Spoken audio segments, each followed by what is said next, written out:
kind of looking at the question here is how do we fundamentally increase well-being and fundamentally decrease suffering? That's the kind of question we want to ask ourselves. And how do we do it in a way that's practical, applicable, and really realistic in terms of our day-to-day lives? And so we're going to look at the idea of mental hygiene and what it all means and why it's important, and a kind of the scientific background with it, and a little bit of the evidence that we've gathered ourselves, but also that we've gathered from other researchers. So we're going to talk a little bit about, sorry, having a little, there we go, excuse me. We're going to talk about the idea of hygiene. Hygiene is a very simple concept. Conditions or practices that are conducive to health.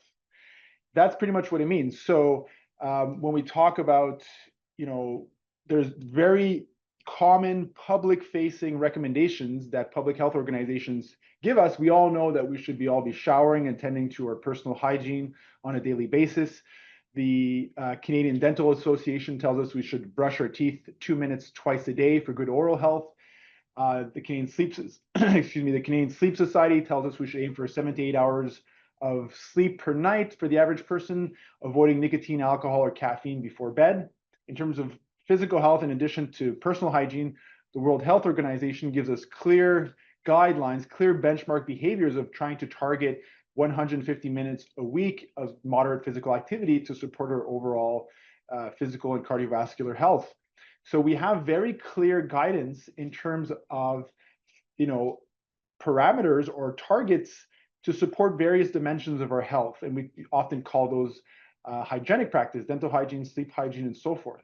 But what are the clear parameters for mental health? What are the clear targets that we ought to all, on a universal basis, be aiming for? That's the whole idea of hygiene here. It's a universal idea. Everybody should be brushing their teeth, everybody should be showering, and everybody should be going for a little bit of physical activity on a regular basis. But what should we all be doing for mental health? And that's kind of the basic idea here of what we want to target and what we want to talk about in today's discussion. So we're going to look a little bit at cognitive neuroscience in terms of the theoretical background of how this framework was built. And so we'll look at two networks, one called the default mode network and one called the task positive network.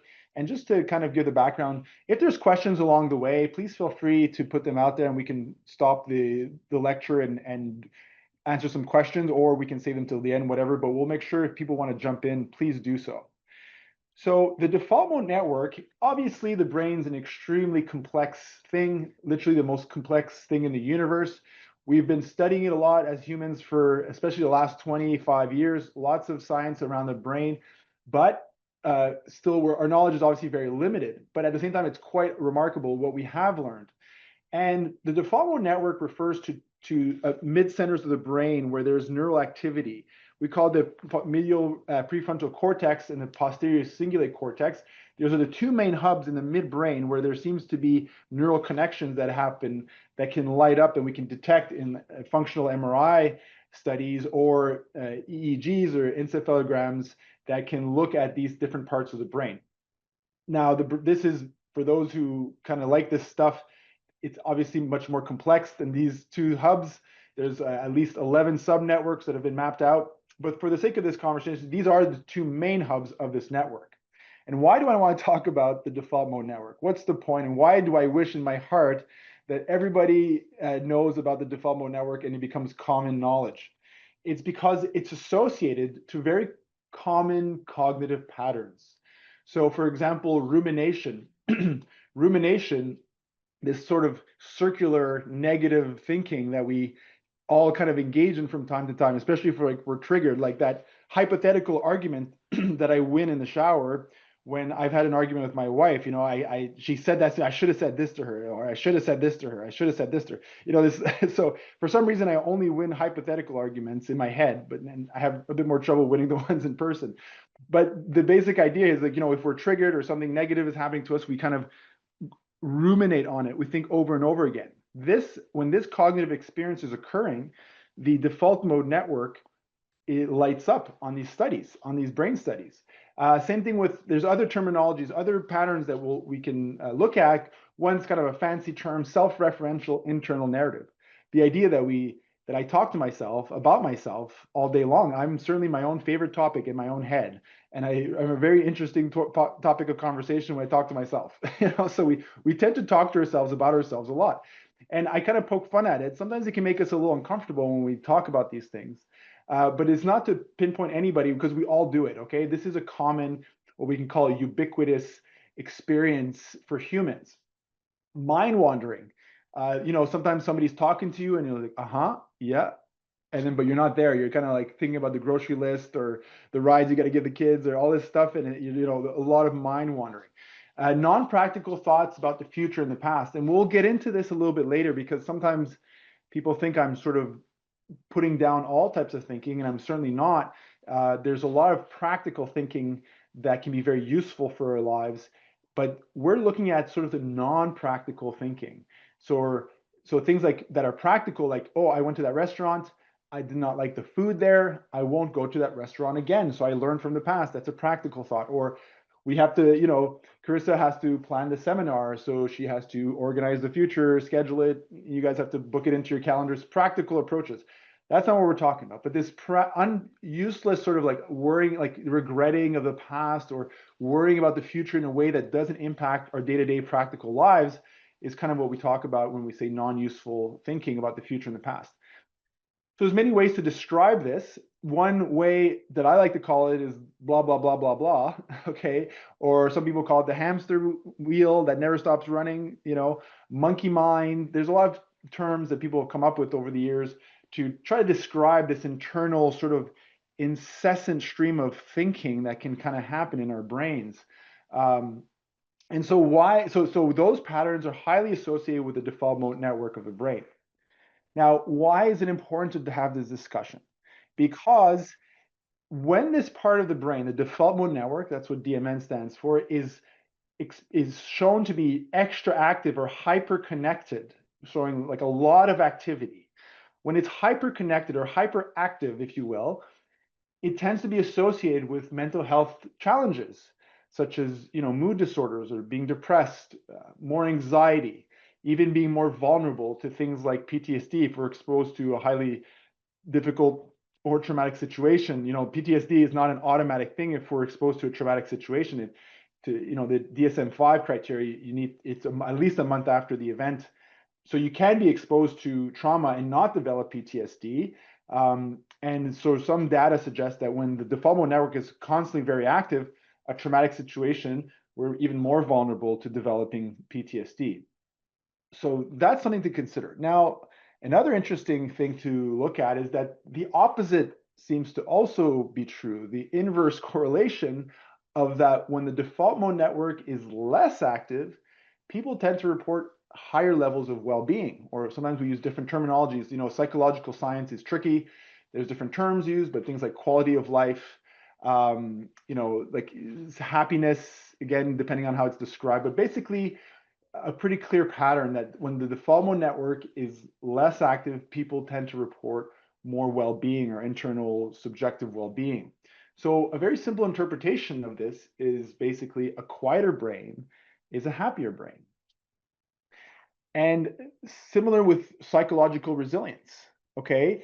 A lot of the folks here on this attending this talk today probably deal with a lot of challenging situations through their work. And so like healthcare workers, people who deal with marginalized folks, there's all sorts of challenging situations out there because in caring professions or really most professions, there can be challenging situations. So it's important that psychological resilience is really useful to experience life, to be able to tackle our careers, and that can be very challenging at times, but and not just struggle through them, but try to enjoy them and thrive. And so psychological resilience is very important for that. And what's interesting about psychological resilience is malleable. It's a malleable trait. It can change over time. It's not a fixed trait like my eye color, my hair is a fixed trait, but psychological resilience is malleable, and therefore it can be affected. It can actually get better or sometimes worse depending on the situation. And the studies again demonstrate repeatedly that less default mode network activity shows that is inverse correlate with more psychological resilience. So a quieter brain is a more resilient brain. So this is the question for folks online today is, have you ever noticed the hamster wheel running in your mind a little bit? Have you noticed that? And if some of you tell me that your brain is perfectly quiet all the time, you better contact me directly and tell me how you did that, because that's pretty remarkable. Because certainly my mind can be quite busy too sometimes. So so Snoopy here gets kind of sad when he thinks too much. So we kind of share a similar challenge. I don't want to minimize the fact that we all have individual, unique challenges in our lives. We're all unique in our life situations. So that's very true that we're all unique in that fashion. At the same time, we kind of all share the same challenges, that we kind of tend to overthink too much. And that can affect our well-being and our mental health collectively. And so the other thing I want to talk about quickly here is that sometimes we believe that this blah, blah, blah, to think about stuff constantly is useful to us, that it helps us get things done. If I don't think about everything constantly, I won't get things done. I won't be practical. So it's kind of, okay, so it's great, Guillaume, you're talking sweet about these, calming the mind and feeling relaxed and peaceful, but I got to get things done, man. So, as if there's a trade-off between well-being and practical, okay? And this is actually not true as well. There is no trade-off in this instance, because if we think about the analogy of bandwidth, okay, if you think about like internet bandwidth, so internet bandwidth, some of you remember maybe 10, it's not so much of a problem these days, but 10, 15 years ago, if everybody's on Netflix at the same time, the fourth person to get on the internet, everything's slower because all the bandwidth was sucked up by the other people on the internet. So that's kind of analogies. Our brain has a limited amount of bandwidth, okay? And the difficulty is the default mode network competes for brain bandwidth, so to speak, for brain resources. And the things that we like to see the brain do well is, for example, emotional regulation. It's very practical to have a system of emotional regulation in your brain that's doing well.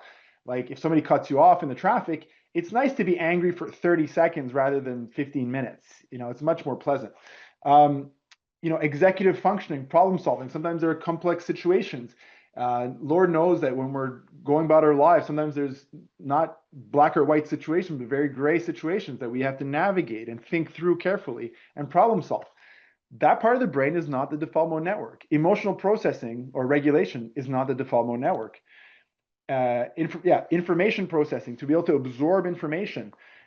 Decision making, usually in the occipital part of the brain, is not the default mode network. And I've seen this personally in my career as a clinician, working with people that sometimes have severe anxiety issues. And it's very common when people have severe anxiety, as we discussed, that there's a lot of mental chatter. It's kind of nonstop. They can't stop it for just a moment.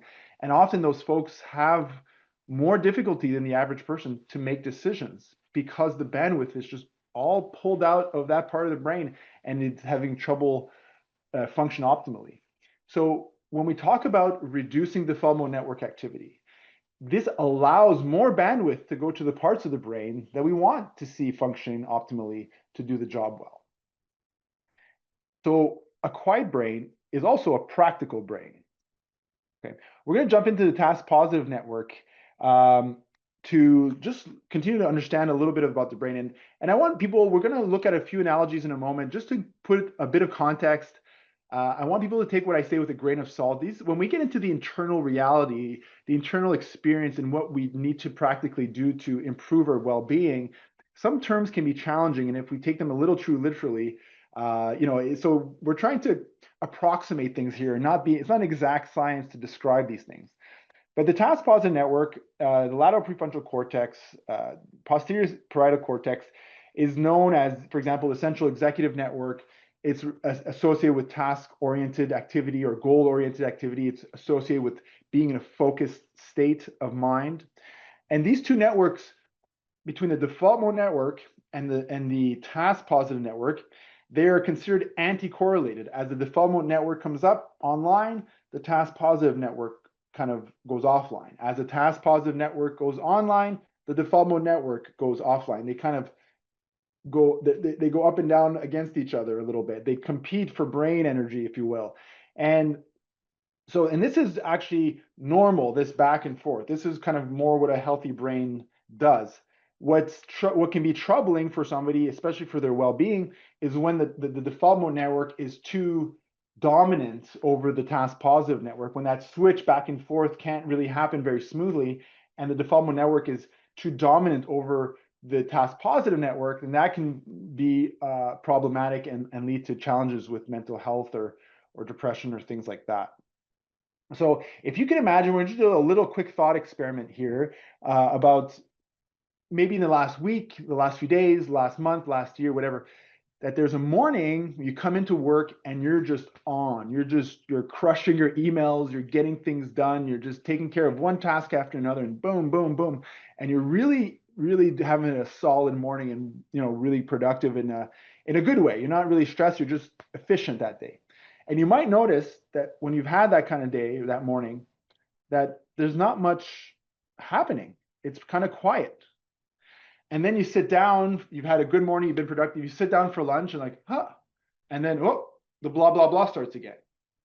And that's kind of, so I don't know, it's hard to read people because we're online here, but if people can relate to that experience, it's because when you're kind of in that focus state, your task positive network is online, the default mode network is subdued, so there's not much blah, blah, blah, and you're just getting things done. You sit down, the task positive network settles down, and by default, the default mode network comes back online. And so the blah, blah, blah, that kind of happens. And that's okay, it's normal.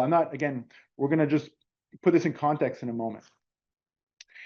I'm just gonna jump a little bit over to the idea of mental training, and then we'll get back to talking about the concept of mental hygiene and the default mode network.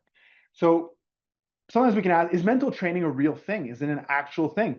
And the answer is yes. Yes, it is.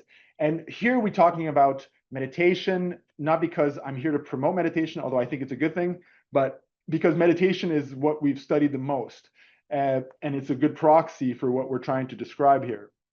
So if you take a group of experienced meditators and a group of people who've never meditated, typically, if you scan the brains of everybody, the ones who are experienced meditators have less default mode network activity. Likewise, if you take two groups that have never meditated, either group has never meditated, you take one group, first of all, you scan everybody's brains, then you take one group and you put them through an 8-week meditation program, like 40 minutes a day or something for 8 weeks, and then you scan the brains of everybody again at the end of the 8 weeks. The one that didn't do anything, nothing changes. The one that did the meditation for 8 weeks, less default mode network activity. So it doesn't take that long to substantially, measurably make alterations to brain activity. And then the best news of all this is that it doesn't even take that much time. Some studies are showing as little as 6 to 12 minutes a day can impact the way the brain modulates it. It can actually modulate the brain. The way the brain activity occurs can change with very little sort of training, can impact the brain. So mental training is a real thing. And just as we review again of this idea of mental hygiene. So I do like to show this paper that took us a while to get through, but we published it in our theoretical paper in 2021, basically advocating here that we need to start looking at these ideas of like taking care of our brain on a regular basis as a universal concept, just like we do with brushing our teeth, just like we do with showering, and just like the World Health Organization finally in 2011 declared to the world that everybody should try to get 150 minutes a week of physical activity, of moderate physical activity. So what is the universal thing we should be doing for the brain? And that's what we're trying to address here in terms of mental hygiene. As modern, Western people, like from the Western world, I suppose, we share this common challenge that we think a lot. And we know from a lot of the data that a quieter brain is a happier brain. And as much as something like Safe Care BC or all these other various health organizations can support people, and I come the Royal Ottawa Healthcare Group, fantastic employer, I have no complaints. They do a lot to support the well-being of individuals. So they can create conditions that are conducive to health, okay? And that's a good thing. but at the end of the day, we also individually need to have the practices that are conducive to health. So it's like my city can offer me clean running water and create conditions, hygienic conditions that are conducive to health. But if I don't use that water to shower myself, it's still limited in how good it is going to be for me. So I still need to practice good physical hygiene in order to have good physical health. So we still need the grassroots side of things. We can't so I can have the best employer, the best conditions, the best boss, but if I'm ruminating all day inside myself, I'm still not optimizing my own well-being because there's still an internal process that has to occur. Mental hygiene is a universal principle. So sometimes when you look at these things, because we're going to look at a bit of examples of mental hygiene practices in a bit, it's universal in the sense that it's not for specific people. It's not like the corporate lawyer needs it, or the schizophrenic that lives in a subsidized housing needs it more than the corporate lawyer who has a lot of money. Okay, everybody needs it.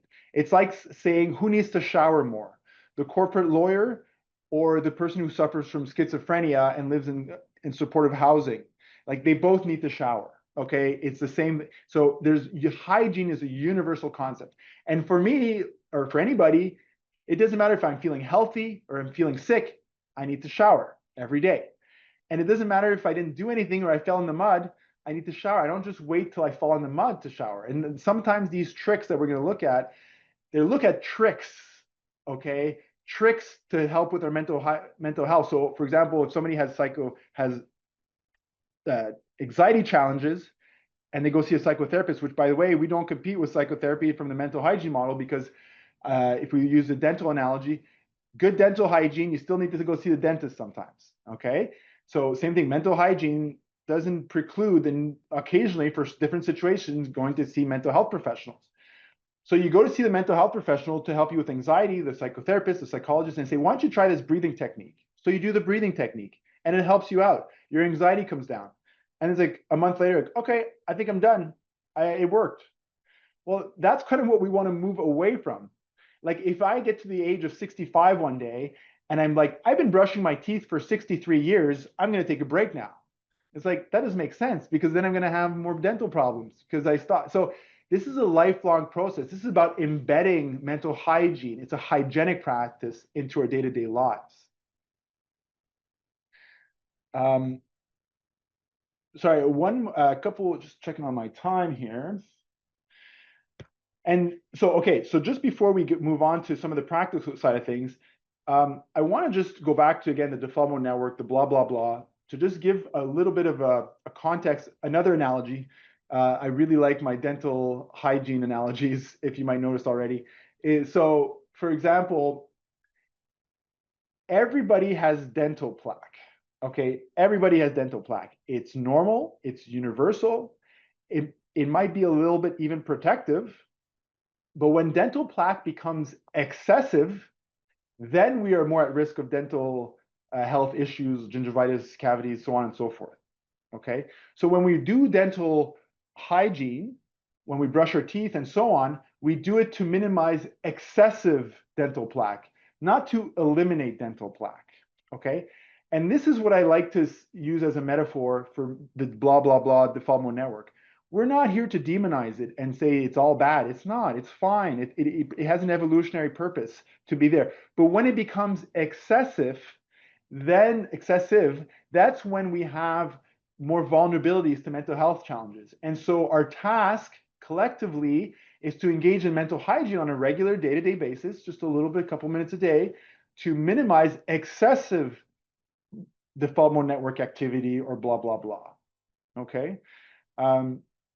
And sometimes we wonder, why? What the heck is going on? In the 1850s, there's a lot of evidence that dental health got worse, okay, for a certain period of time, because for the first time in Western history, the average person had access to refined flour and refined sugar. So the average person, you didn't have to be rich, the average person could afford refined flour and refined sugar.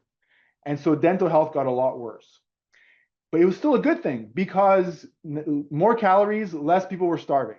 Okay, it was that advancement in technology was good for us. Less people were starving because we had more access to calories. But a side effect of that was that our teeth were troublesome. And then 100 years later, finally, the word spread of the importance of dental hygiene. So the 1960s and 70s, dental health really took off, where people started to really brush their teeth on a universal basis. And then the next 20 years, we saw a really plummeting of dental health issues. And I see the same thing with our minds right now.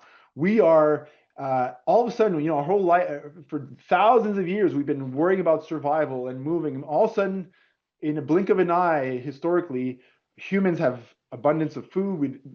For the most part, not everybody, and I know mostly in kind of the Western world, there's issues across the world. So I'm not saying it's universal all the time, but a lot of us don't have to worry about not food security, warm shelter, and survival, or like protecting ourselves from, let's say, a warring tribe or things like that. So this all of a sudden there's this abundance, and all of a sudden there's the information age and the internet and all this stuff. So like we're bombarded with information, and we don't have to necessarily worry about survival. And that's actually very new for the brain. And I think that's an excellent thing, that technologically I don't need to worry about survival, and then I can research all sorts of cool information very quickly off the internet. I think it's an amazing thing. But there's a side effect, kind of like there was a side effect to refined flour. Our brains are busy. The blah, blah, blah is busier than now. So this is kind of why we want to go forward with mental hygiene, to push this concept to become a normal thing. When we talk about, I just lost my train of thought there for a second. All right, I'm going to move on. Okay, so it'll come back to me in a second. So when we talk about mental hygiene, there's a lot of different ways to do it, okay? And we're not trying to declare that we're the only ones who know how to talk about mental hygiene.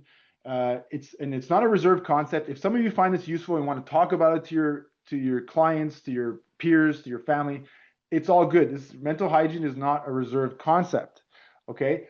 We've tried to find practices that are evidence-based for supporting mental health, that are practical and easy to do, and come up with a lot of different stuff so that there's something for everybody, because not one way of doing mental hygiene.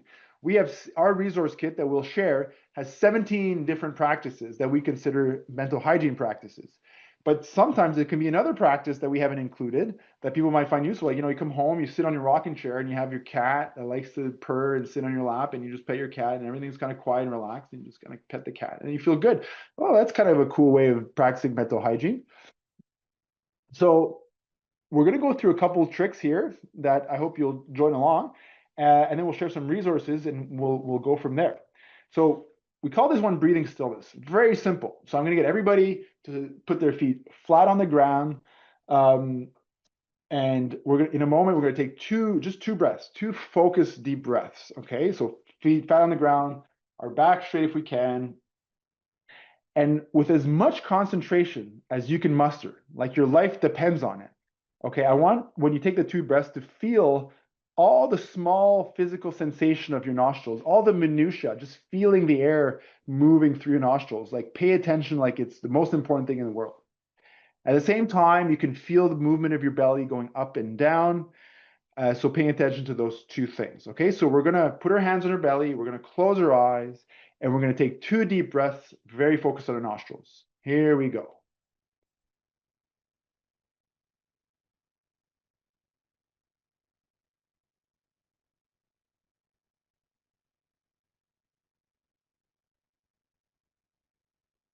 Let's open our eyes. What did we think about for the last 15, 20 seconds? I can't see anybody, but I'm going to assume you didn't think about that much. So it's not very hard to have a little break, a little moment of mental quiet, okay, a little pause in the blah, blah, blah.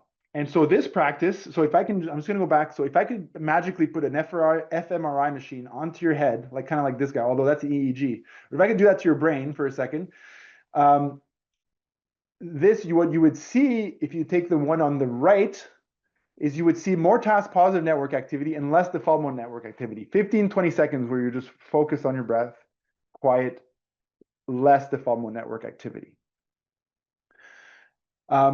So a recommendation here is we do 2-3 breaths at a time, 20 seconds, multiple times a day. Okay, every hour you just stop thinking. No, just breathe. 20 seconds. An hour, blah, blah, blah. And if it comes back, it's fine. No big deal. An hour later, just pause. An hour later, just pause. An hour later, just pause. And sometimes using your phone or something like that can be useful. This is not to be underestimated. This practice is deceivingly powerful when applied consistently. It's a great exercise for the brain. It's kind of like a brain push-up, but it's very simple. So sometimes I say the analogy, like if I want to go to the beach in like, 3 months and I go to a personal trainer, I'm like, hey, I want to look good for the beach. What do you think I should do? Like, oh, why don't you try some push-ups? And I go down, I do one push-up, I get back up. It's not working. It's not working. It's like, yeah, you're not really getting it. But if I do a bunch of push-ups every day for many weeks, I'll get an effect. And this kind of breathing technique is deceivingly powerful. And a lot of people that I've had clinically and in some of these talks that have told me they've applied it really get a benefit. So 20 seconds a day, let's say 12 times a day, that's 240 seconds, 4 minutes of your day spread out throughout the day. Very powerful form of caring for your brain, practicing mental hygiene. This one's a little weird. I'm not gonna lie. It's a little weird. Called Kirtan Kriya. It is evidence-based. There was a peer-reviewed paper that came out on this exact technique. So most people tell me it's very useful to do it 1 to 2 minutes in the shower by themselves, or they're not self-conscious or whatever.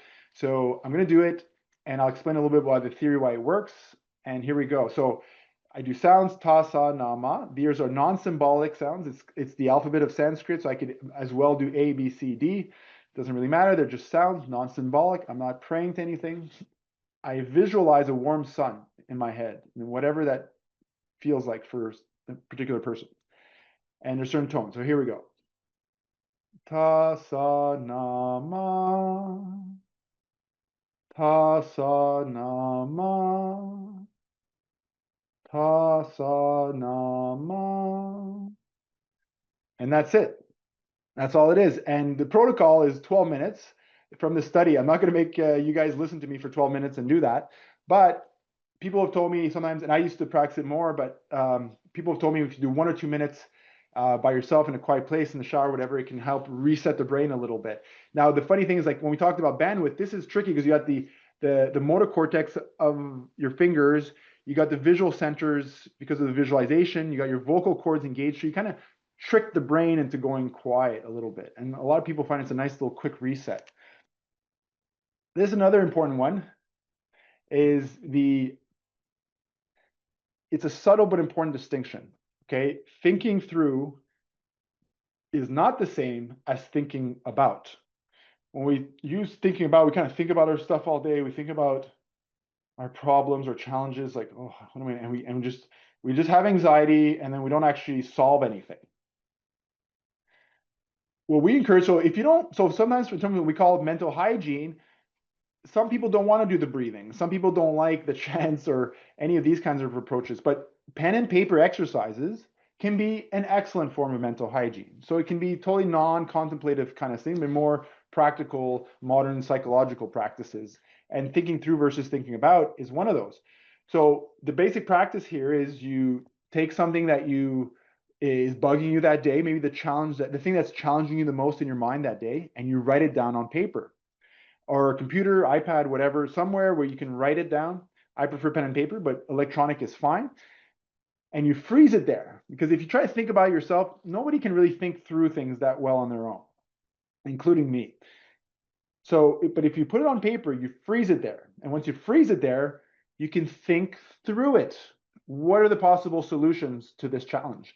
What is the advantages and disadvantage of solution A versus solution B? What is the timeline? What are the action items for solution A? What do I need to do today versus tomorrow versus next week? You think through it. And a lot of people tell me when they've done this exercise, they report that thing that's bothering them, it's like, oof, they can let it go because they've done what they need to do. They've thought it through, and the brain can actually just stop thinking about it. Okay. So, and when we think about thinking through, you're engaging a part of your brain that is actually designed to find solutions. Okay, the default mode network, although it does have a purpose in terms of, some people think it's like kind of a mesh that kind of connects all the different parts of the brain together. But that specific part of the brain isn't designed to find solutions, to perform executive functioning. So the myth sometimes is like, if I think about it enough all day long, I'm going to have a solution. Probably not. Okay. It's kind of, if you think about it less and think through more, then very likely you'll have a solution. And also you'll just feel better.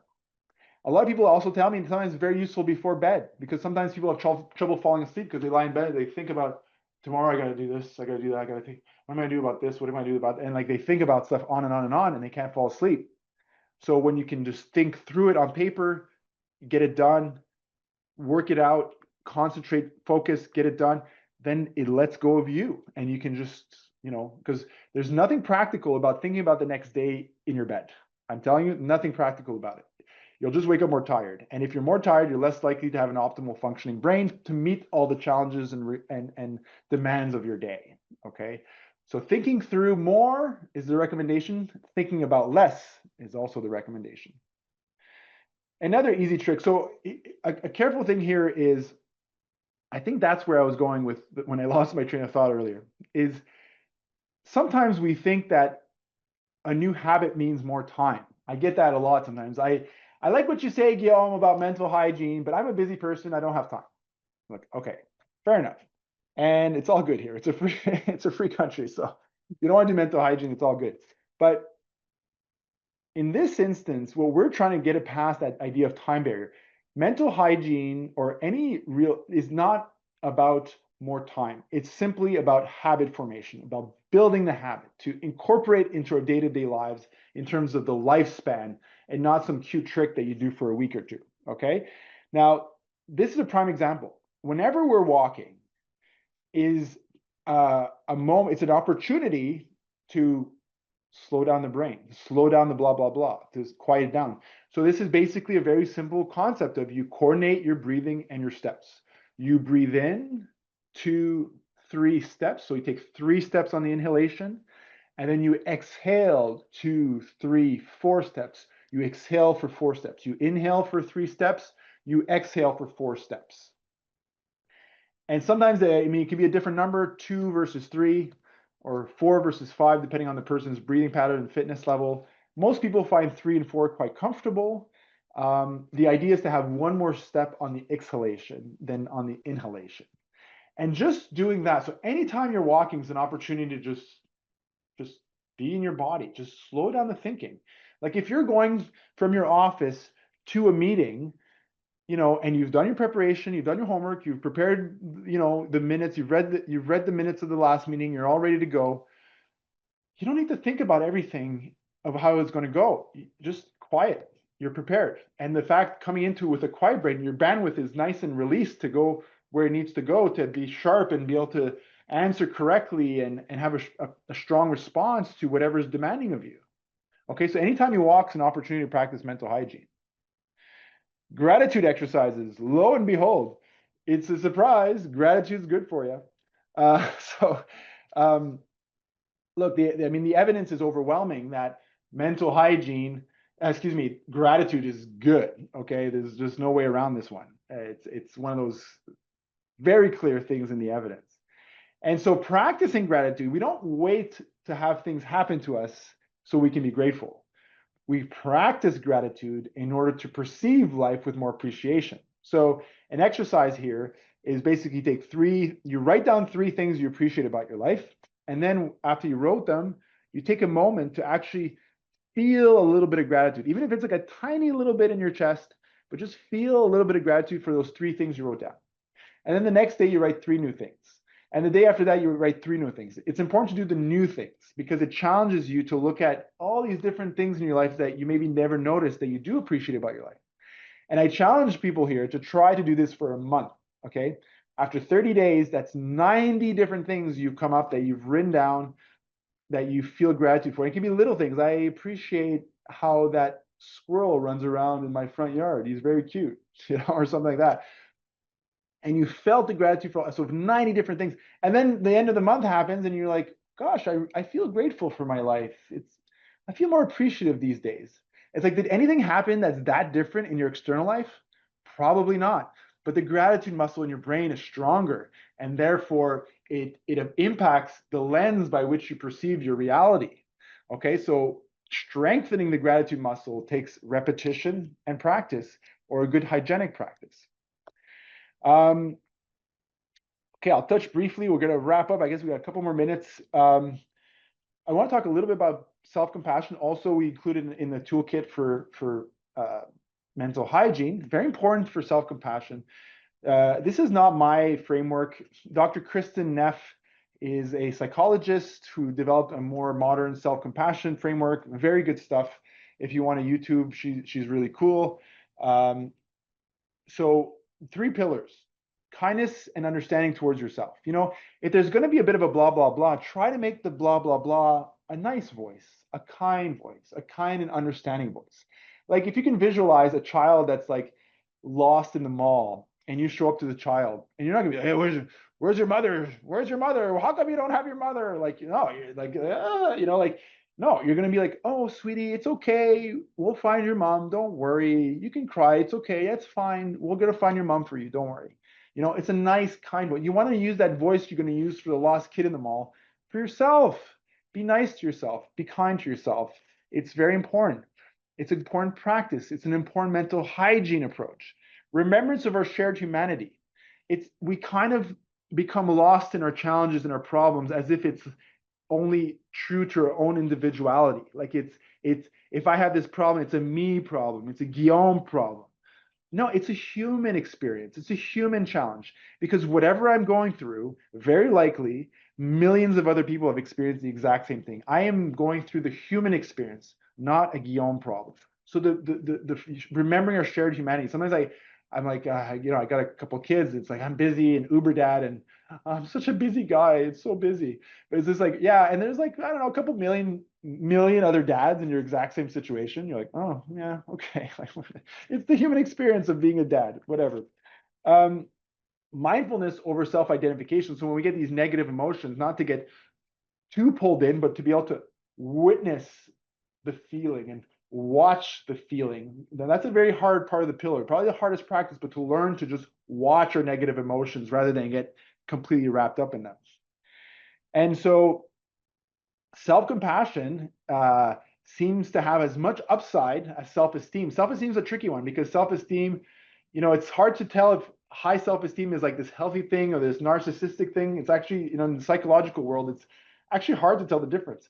But yes, good self-esteem can be supportive of well-being, but it's volatile because it's our perceived value. Like how valuable are we in society and things like that, and this sort of perceived value by others. And so it can shift, because one day people like you and you did a great job at work. One day you kind of have a little screw up and it's like, how come you did that? What's wrong with you? And then it's like, oh, my self-esteem just plummets. So it's very dependent on external factors. And so it can be volatile. But self-compassion, there's some actual studies that look at this, has the same upside as good self-esteem, having good self-compassion, but not the downside. No downside. It's much less volatile, much more stable to practice good self-compassion, because it's an internal attitude towards yourself and it's not dependent on external things happening a certain way. Okay, so this is the basic recommendation, okay? 10 minutes a day of mental hygiene. We'll show a link in a second. There are 17 different practices. There are a lot of different other things. Nature exposure, I didn't go into that one. Just walking in nature can be a great form of mental hygiene. We talk about that in the toolkit. And it doesn't matter how you do it. 2 minutes, 5 times a day, 1 minute, 10 times a day, 5 minutes twice a day, 10 minutes all at once. It doesn't matter, okay? You can use one technique and another technique, 4 techniques all mashed together, whatever. Find something, find a way that works for you and just do it, okay? And if you don't like it after 6 weeks, you switch it again. But the idea is to engage in maintaining your brain, maintaining your mind in a hygienic fashion on a day-to-day basis. And 10 minutes for us, we're trying to establish that as a universal recommendation, just like the dental, physical, and sleep hygiene. We did a challenge I will consider. We'll maybe give out the link to Carissa to pass around every year now since 2022. We're going to our 5th year of this challenge. For the month of March, we call out to the community, anybody in Canada. I think we've had a few outside of Canada, but it's mostly Canada, where we ask people to engage in mental hygiene 10 minutes a day throughout the month of March. And that's basically the challenge. And we have some sort of interactive resources around that. And we've collected some data, pre and post data. 2022 was quite positive. We used the WHO-5, which is a well-being score, and the scores went up before and after. We published the data here. We had a 2023, same thing. We did 2 different types of well-being scores. Also had a good statistical significant jump. Because I keep jumping. Statistical significant jump in the pre and post, and especially for those, because we would ask them how many days of the month did you do mental hygiene, and those that did it the most tend to have the better jump in well-being. So, and we've had the same similar data in 2024, 2025. So it's pretty clear that when people do mental hygiene every day, it doesn't seem to matter what they do, as long as they're doing something, they feel better. So that's that. So we're looking at publishing the rest of our data from 2023, 2024, and eventually 2025. We had a lot of positive feedback about the mental hygiene challenge. This is the website with all our toolkit. We have 17 practices with videos, text description, worksheets, other theoretical videos just to explain mental hygiene a bit more. It's quite extensive what's in there. I invite people to look at it. It's free. We kind of block it maybe like 3 weeks before the mental hygiene challenge, so people are forced to sign up for our numbers. But the rest of the year, it's it's completely accessible, just as it is now. So if people want to use it, share it. We're not reserving this for anything. We want people to use it. And a last piece, a little bit of self-promotion. Myself, I've just launched a podcast 2 weeks ago. I'm releasing about 10-minute episodes, 5-10-minute episodes, 3 times a week. Every week, 3 times a week, usually Monday, Wednesday, Fridays. It's called the Best on Wellbeing podcast. Just various topics similar to what we talked about, and other stuff kind of helps me sort of explore more of the conceptual framework of what it means to live the good life and be well. So if people want to join along here, I invite you to listen in. I post on the Facebook, the Reels, YouTube, LinkedIn, and hopefully Spotify eventually, but not yet. I found this quote after we developed the mental hygiene framework and published on it, and I was pretty pumped when I saw this, because I think the Dalai Lama is a really cool guy, and he wrote something very similar to what our framework was saying, which is values are related to our emotions. And just as we practice physical hygiene to preserve our physical health, we need to observe emotional hygiene to preserve a healthy mind and attitude. So that is it, folks. Thank you very much. I think I'm okay on time, right? I think I did it. I had to watch the time, but it gets a little tricky with keeping track of the time. Yeah, you're good. You're good. If you have any questions for Guillaume, I see that there's a couple in the chat. If you want to plop them in now, I see a lot of thank yous. People ask, are they free to share the link? I believe that is a yes. Um, Someone asked, can your resting heart rate reduce significantly by practicing mental hygiene daily for months? I would say likely yes. It's all about, the heart rate is highly regulated by the parasympathetic nervous system, sort of the system that's in charge of digestion, the immune system. And so when we're more relaxed, we tend to have better digestion, better immune system, things like that, and our heart rate comes down. So yes, in many things like practicing breathing and quieting the blah blah blah tends to have an effect of bringing down the sympathetic nervous system and bringing up the parasympathetic nervous system. So yes, I think it can bring down the heart rate, but I wouldn't over expect from it right away. It takes, I think, a certain amount of practice, and depending how much you practice, but ultimately, the more you can calm your nervous system down deliberately through some of these practices, yes, likely the heart rate will come down a certain amount.